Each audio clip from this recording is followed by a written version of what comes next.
Let me just first say welcome to 2020's National Night In. This is an interesting year, an interesting set of circumstances, and an interesting location. I am Adam McGouh. I'm the council member for District 10, also the deputy mayor pro tem for the city of Dallas. And we're here today in our Lake Highlands Community Garden, which is right outside our district office here in District 10.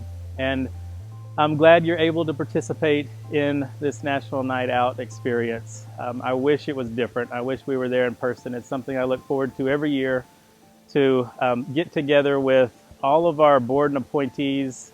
People don't often recognize how many people that serve alongside with me or that I get to appoint to board or commission, and all the work that they do on a sometimes daily basis, but certainly the meetings they attend and the different issues they get engaged with. And so I love being able to get us all together and go and introduce everybody to them and hear some of the great work they're doing.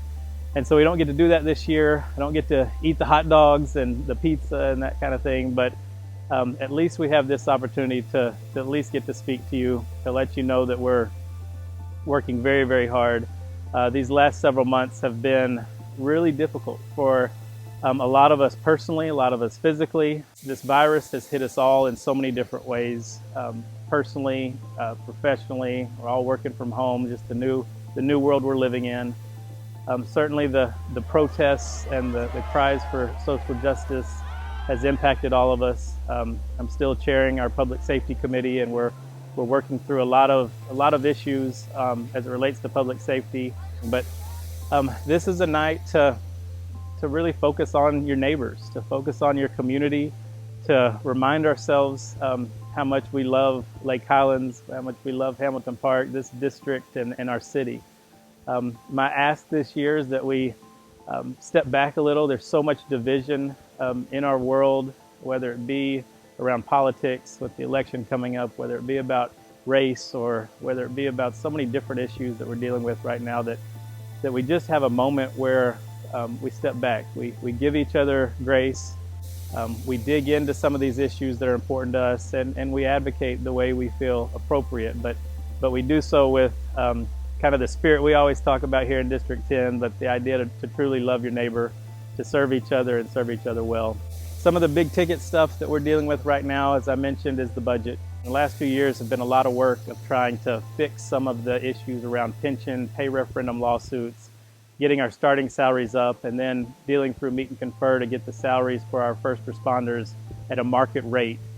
And so we've accomplished a lot of this. We've slowed down the attrition, and we've really started adding officers to our department. This year, though, with the current budget, that number will likely go down. And so my amendment did not pass as it relates to the number of officers, and another amendment did pass that cut overtime in our police department of around $7 million. Now, I want to affirm on both of those fronts that our city manager has warranted to me that if we are able to hire and can get the numbers with the COVID restrictions and everything else, but through our training academies, the fact that the money is not budgeted will not reduce the number of officers that we can hire. So assuming we can hire and get them trained, we will hire more than what's predicted in the current budget. I've also been confirmed that this amendment that cut the overtime, that will not prohibit our police department from using overtime. I don't believe it's the most fiduciary responsible way to do it, but as overtime is needed over the upcoming year, that it will be used just like the police department normally does, and that funding will have to be allocated through mid-year revisions to the budget, or it will come from reserves moving forward. So again, I have concerns with doing it that way, but that's currently what the status is right now. There are a lot of other things that I advocated for in the budget, some of which I've got some additional training for our first responders. I advocated for and got some property tax rate cuts in the budget.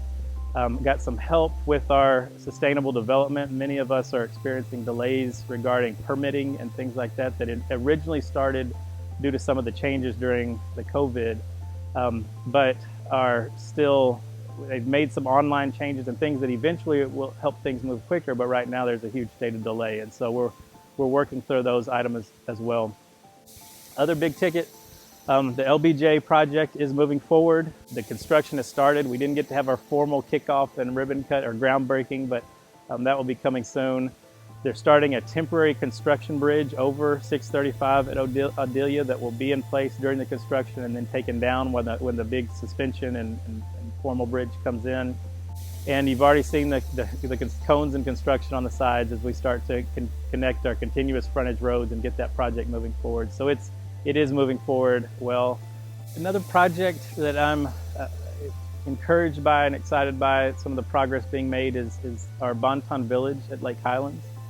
We continue to have neighborhood meetings and invite anybody who's interested down to Bonton Farms in South Dallas to meet some of the people in the leadership structure and then look at sort of some of the cafe there. And we've started looking at listening to what the community is telling us on what they want as it relates to the coffee shop, the co-working space, the restaurants, the large farmers market, the urban farm that will be there, and we're putting some more details around the design as we hear back from more of our community. And so I'm really encouraged about sort of where that's going right now and look forward to having continuous updates on that as well.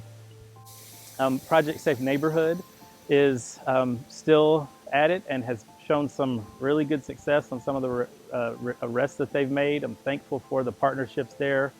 Look forward to additional partnerships. We've learned some strategies that work as it relates to pooling resources around security and leveraging, not having each different apartment complex or each different business have their own different security, but finding ways where they could work better together, and that's improved some of the stats in our areas. But we've got a lot of work to do in that space as well.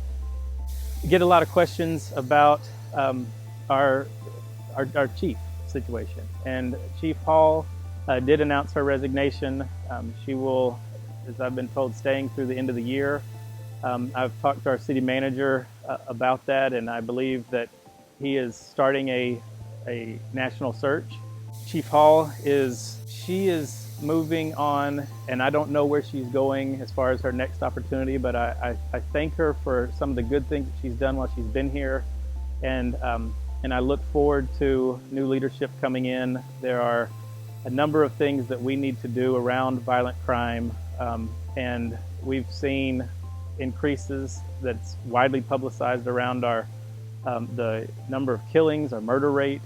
We've had over a 30% increase in crime as it relates to aggravated assaults, and I think we can do better in this city, and I'm going to continue to fight every day I can for more public safety. That is the first and main job of our city. And while we've got to pick up the trash, and we got to make sure the water works, and we got to have good trails and parks and arts and all the things that we love about this city, it starts with public safety. And so we're going to continue to work with our partners. I look forward to this process. Now, people have to understand that the council does not hire and fire a police chief. That's totally up to the city manager. And so we'll be interested to hear from him on what that process looks like moving forward.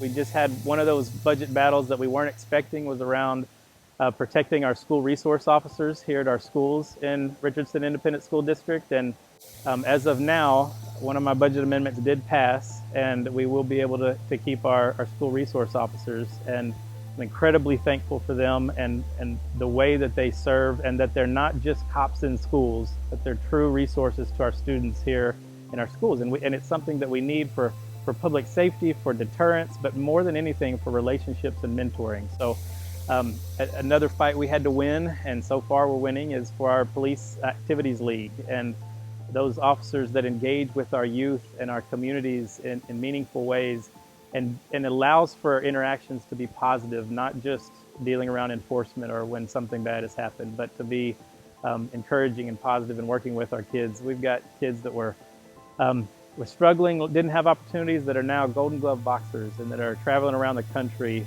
accomplishing great things and open new doors. And so it's something I'm very excited about and will continue to support. And so I hope you have a great evening. I know you get to hear from a lot of different people on video, and I hope it's a good experience for everybody. Again, thank you for what you're doing. I am honored to be able to serve and represent you. I hope you have a great National Night Out. Come together, love your neighbors well, and enjoy your evening. Thanks so much.